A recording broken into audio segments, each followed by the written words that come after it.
spouse is one of the most painful experiences a person can go through. It's not just the emotional weight of grief, it's the overwhelming number of decisions that suddenly fall on your shoulders. In times like this, it's easy to make choices out of pain, loneliness, or pressure from others. But some decisions can lead to unnecessary regrets, financial difficulties, or even emotional setbacks that make healing even harder. The truth is, while grieving is personal, there are certain things you should always think twice about before saying yes to. In this video, we'll discuss 5 things you should say no to after losing a spouse.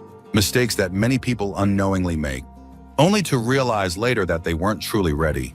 These are the pitfalls that can make an already difficult time even more complicated. And by knowing them in advance, you can protect your emotional, financial, and physical well-being. Stay with me until the end, because these insights aren't just about avoiding mistakes. They're about making sure you navigate this chapter of your life with clarity, dignity, and the support you deserve. Now let's get started. Number 1, making big financial decisions too soon. One of the most common mistakes people make after losing a spouse is rushing into major financial decisions. It's understandable suddenly you're faced with bank accounts, insurance policies, investments, and possibly even the question of whether to keep or sell your home.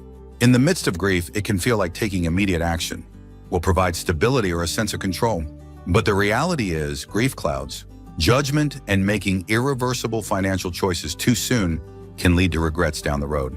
When emotions are running high, decisions that seem logical in the moment might not be the best for the long term. Many widows and widowers feel pressured by well-meaning friends, financial advisors, or even their own sense of urgency to sell their house, move to a new location, or make large investments. But the months after losing a spouse are a time of emotional adjustment, not financial risk-taking. The smartest move you can make is to pause. Give yourself time to process your loss before making choices that could affect the rest of your life. Take the case of 74-year-old Margaret. After losing her husband, she was told by multiple people that she should downsize her home immediately. The idea made sense. Less space to maintain, lower expenses, and a fresh start. So within a few months, she sold the house they had lived in for 40 years and moved into a smaller apartment in a different town. But once the shock of loss settled, she realized she had made a decision out of panic. She missed her familiar surroundings, her neighbors, and the sense of comfort her home provided. In hindsight, she wished she had waited longer before making such a big move. Financial decisions don't just involve real estate. Many newly widowed individuals are targeted by financial predators, people who see vulnerability as an opportunity. Whether it's unsolicited investment opportunities, high-pressure sales tactics, or even well-intentioned but uninformed advice from friends, it's crucial to be cautious. If someone is urging you to sign papers, make a major withdrawal, or invest in something quickly, take a step back. The best financial decisions are rarely the ones made in a rush. Another common mistake is giving away money or assets too quickly.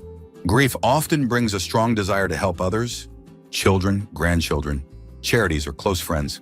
While generosity is a wonderful thing, making large financial gifts or dividing assets prematurely can leave you in a vulnerable position later on. What seems manageable in the moment might not be sustainable in the years ahead. Before making any major financial moves, it's best to consult with a trusted professional who understands your long-term needs and can help you plan wisely. The first year after losing a spouse should be about stabilization, not drastic financial changes. Experts often recommend the 1-year rule, which suggests waiting at least a year before making any irreversible financial decisions. This allows time for the initial emotional shock to pass and for you to think clearly about what's truly best for your future. Losing a spouse is already one of life's most difficult transitions. The last thing you need is added stress from financial missteps that could have been avoided. Take your time, seek trusted guidance, and remember there's no rush. The best decisions are made with clarity, not grief. Number 2, isolating yourself from friends and family. After losing a spouse, it's natural to want time alone. Grief is deeply personal, and sometimes solitude feels like the only way to process the pain. But while taking moments to yourself is important, completely shutting out friends and family can lead to an even deeper sense of loneliness, one that makes healing harder. Many people fall into the habit of withdrawing, telling themselves they just need more time. But the truth is, isolation can quickly turn into a pattern that's difficult to break. Human connection plays a crucial role in emotional well-being, especially during times of loss. When people distance themselves for too long, they often experience increased feelings of sadness, anxiety, and even physical health decline. Studies have shown that prolonged social isolation can weaken the immune system, increase blood pressure, and even shorten lifespan. In contrast, staying connected, even in small ways, can help ease the emotional burden and provide a much-needed sense of support. Take the case of 78-year-old Walter. When his wife of 52 years passed away, he stopped answering phone calls, skipped family gatherings, and rarely left the house. He told himself he just wasn't in the mood to talk, that people wouldn't understand his grief, and that being alone was easier. Months passed, and instead of feeling better, he felt worse. His days blurred together, his energy dropped, and even his appetite changed. It wasn't until a neighbor insisted he come over for coffee that something shifted. That one conversation turned into a weekly habit, then a small routine of meeting up with friends. The more he engaged, the lighter he felt, not because the pain disappeared, but because he realized he wasn't alone in carrying it. The key isn't to force yourself into big social situations before you're ready. It's about taking small steps to stay connected. Whether it's answering a phone call, going for a short walk with a friend, or even joining a support group, these little actions can help keep you from slipping into deep loneliness. If you don't feel like talking, that's okay. Simply being around people, even if it's just listening to a conversation, can help. Remind you that life continues, and that support is available when you need it. Another mistake many people make is pushing away those who care the most. Sometimes grief brings irritability, exhaustion, or a sense that others just don't understand what you're going through. But shutting people out completely can create unnecessary distance between you and those who genuinely want to help. Your loved ones may not have the perfect words, but their presence alone can make a difference. Letting them in bit by bit can provide comfort, even when words aren't enough. It's also important to seek support from those who understand your experience. Connecting with others who have been through similar loss, whether through a grief support group, a community gathering, or even an online forum, can be incredibly healing. Speaking with people who truly understand what you're going through can validate your feelings and provide reassurance that you're not alone. Grief doesn't follow a schedule, and there's no right way to heal.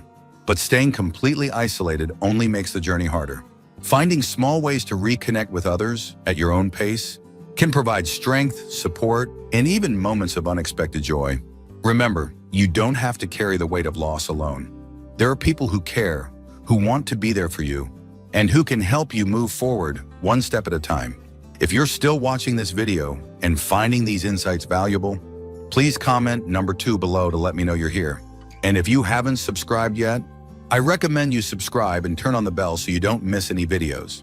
Your support helps us continue creating good content to inform and inspire you. Now let's move forward. Number 3, ignoring your own health and well-being. When a spouse passes away, many people find themselves so consumed by grief that they stop paying attention to their own health. It's easy to put off doctor's appointments, skip meals, or let daily routines slip when you're dealing with loss. Some people even feel guilty about taking care of themselves, as if prioritizing their health somehow diminishes the depth of their love or grief. But the reality is, neglecting your well-being doesn't bring you closer to the one you lost.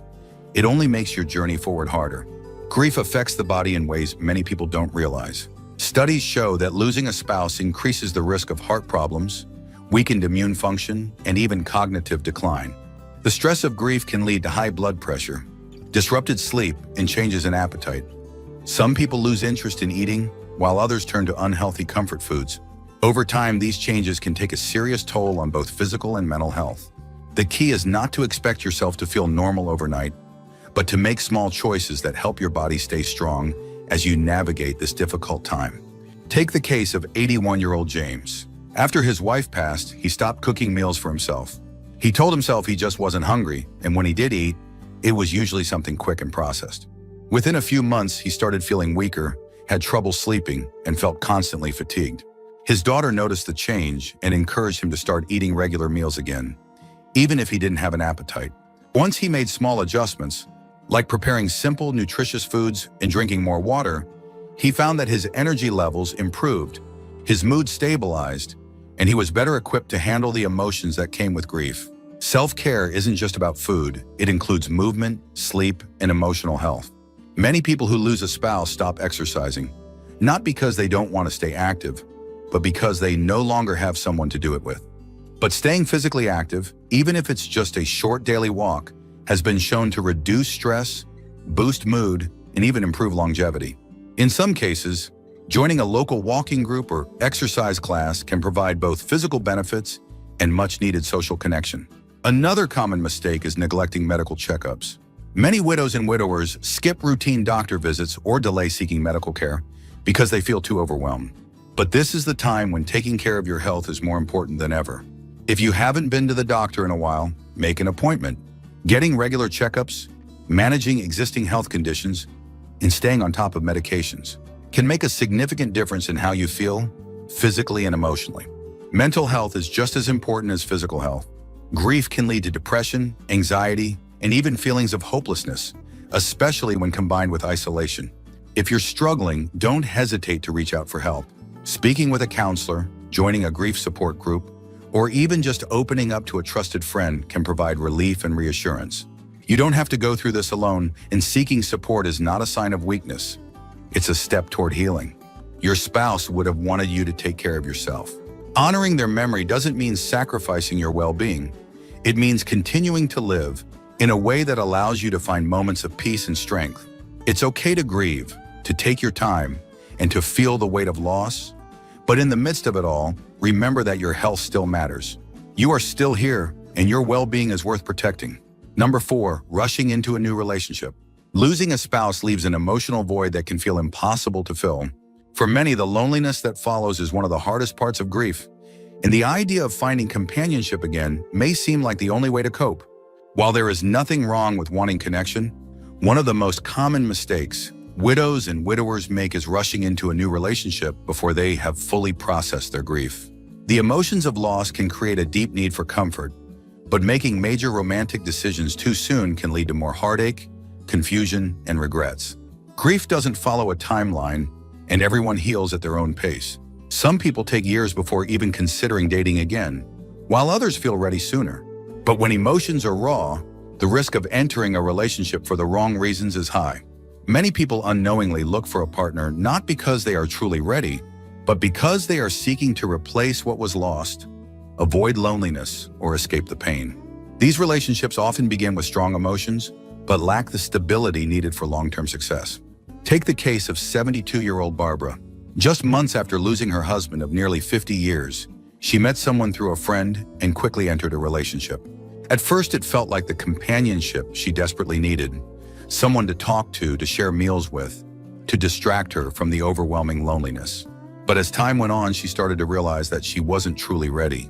The relationship moved faster than she expected, and soon she felt trapped in something that didn't feel right. Eventually, she had to step back and take time for herself. But in hindsight, she wished she had given herself more time before making such a big decision. A new relationship should be about genuine connection, not just emotional relief. When someone has spent decades with a spouse, the habits, routines, and shared memories are deeply ingrained. Jumping into a relationship before processing that loss can lead to unfair comparisons, unrealistic expectations, and feelings of guilt. Some widows and widowers even find themselves struggling with conflicting emotions, wanting to move forward, but feeling as if they are betraying the person they lost. These are natural feelings, but they need to be acknowledged and worked through before entering into something new. Another concern is being vulnerable to those with bad intentions. Unfortunately, there are people who take advantage of those who are grieving, offering emotional support only to manipulate or exploit them financially. Scammers and even well-meaning but opportunistic individuals often seek out widowed seniors, knowing they may be emotionally fragile and in need of companionship. This is why it's essential to trust your instincts and take your time. If someone is pressuring you to commit quickly, make financial decisions, or distance yourself from friends and family, those are red flags that shouldn't be ignored. This doesn't mean avoiding love or companionship forever. Many widows and widowers do find meaningful relationships later in life, but the healthiest and most fulfilling ones happen when both individuals are truly ready, when the decision is made from a place of healing, not desperation. Time and reflection are key. Taking the time to process grief, rediscover personal identity, and find peace in being alone before seeking a new partner makes a world of difference. If you do choose to date again, go at your own pace. Take time to understand what you truly want in a relationship and make sure you're entering it for the right reasons. Talk with trusted friends or family members about your feelings, and don't feel pressured by anyone's opinions, whether they think it's too soon or that you shouldn't be alone. The decision is yours and yours alone. At the end of the day, grief and healing are deeply personal journeys. There is no rush, no deadline, and no rulebook. The most important thing is to take care of yourself first, so that if and when the time comes, any new relationship you enter is built on a foundation of strength, peace, and true companionship. If you're still watching this video and finding these insights valuable, please comment number 4 below to let me know you're here. And if you haven't subscribed yet, I recommend you subscribe and turn on the bell so you don't miss any videos. Your support helps us continue creating good content to inform and inspire you. Now let's move forward. Number 5, holding on to every possession without letting go. One of the hardest things to do after losing a spouse is deciding what to do with their belongings. Every item holds memories, and the thought of letting go can feel like losing them all over again. Many widows and widowers struggle with this, keeping every piece of clothing, every personal belonging, and every small item exactly as it was, afraid that moving or changing anything means erasing the life they shared. But while it's understandable to hold on, keeping everything indefinitely can sometimes make grief even heavier, preventing emotional healing and the ability to move forward. Holding on to some sentimental items is completely natural. There's no rule that says you have to get rid of everything. But keeping an entire home untouched for years, leaving their closet exactly as it was, or avoiding making any changes can turn a house into a shrine of grief rather than a place of comfort. Over time, instead of bringing peace, it can serve as a daily reminder of what has been lost, making it harder to adjust to a new chapter of life. Take the case of 76-year-old Harold. After his wife of 55 years passed, he left everything exactly as she had. Her shoes stayed by the door, her clothes remained in the closet, and her favorite chair was left untouched. At first, it felt like a way to keep her close, but as the months passed, he realized that walking past her untouched belongings every day was keeping him stuck in the same place emotionally. He wasn't ready to get rid of everything, but when he slowly started donating some items, keeping only a few meaningful ones, he felt a sense of relief. It wasn't about forgetting, it was about making room for healing. Letting go doesn't mean forgetting or loving less. It means allowing yourself space to breathe. Instead of forcing yourself to make sudden changes, start small. Choose a few meaningful keepsakes, a piece of jewelry, a handwritten note, a favorite photo, and create a special space for them. Then when you feel ready, begin sorting through other belongings, deciding what truly holds meaning and what is simply taking up space. Another mistake people make is feeling pressured by others to get rid of things before they're ready. Friends or family members may mean well, suggesting that you should clear things out or move on, but this decision should always be made on your own timeline. If you're not ready, don't rush it. At the same time, be mindful that holding on to everything out of guilt or fear may be keeping you in a place of sadness longer than necessary. There is also an emotional balance in repurposing rather than just removing. Some people find comfort in turning an old shirt into a quilt, transforming a collection of letters into a memory book, or passing down sentimental items to loved ones who will cherish them. This way, their presence remains, but in a way that brings warmth instead of just sorrow. Ultimately, grief is not about things. It's about love, memories, and the bond you shared. No object can replace a person, but clinging to everything they owned won't bring them back either. Letting go in small and thoughtful ways is not an act of forgetting. It's a step toward honoring their memory while also making space for your own healing. Moving forward doesn't mean moving away from them. It simply means carrying them with you in a way that allows both love and life to coexist. Final thoughts. Losing a spouse is one of life's most profound and painful experiences. It changes everything, the way you live, the way you think, and even the way you see the future. But in the midst of grief, it's important to remember that every decision you make during this time has the power to either help or hinder your healing. That's why saying no to these 5 things, rushing financial decisions, isolating yourself, neglecting your health, jumping into a new relationship too soon, and holding on to everything without allowing for change can make a significant difference in your ability to move forward with strength and clarity. Grief doesn't come with a timeline, and there is no right or wrong way to process it. But one thing is certain, avoiding these common pitfalls can help you navigate this chapter of your life in a way that protects both your heart and your future. Healing doesn't mean forgetting, and moving forward doesn't mean leaving your spouse behind. It means honoring their memory in a way that allows you to continue living with purpose, peace, and even joy in the moments ahead. What stood out to you the most? Which of these insights do you feel is the most important for your own journey? We'd love to hear from you, so leave a comment below and share one thing you learned today and how you plan to use it in your life. Your thoughts are important to us, so don't hesitate to share them. Reading your comments gives us great motivation and encouragement. If you enjoyed this video and found it helpful, please like, subscribe, and share. Your support helps us continue creating good content to inform and inspire you. Thanks for watching, and we look forward to seeing you in the next video.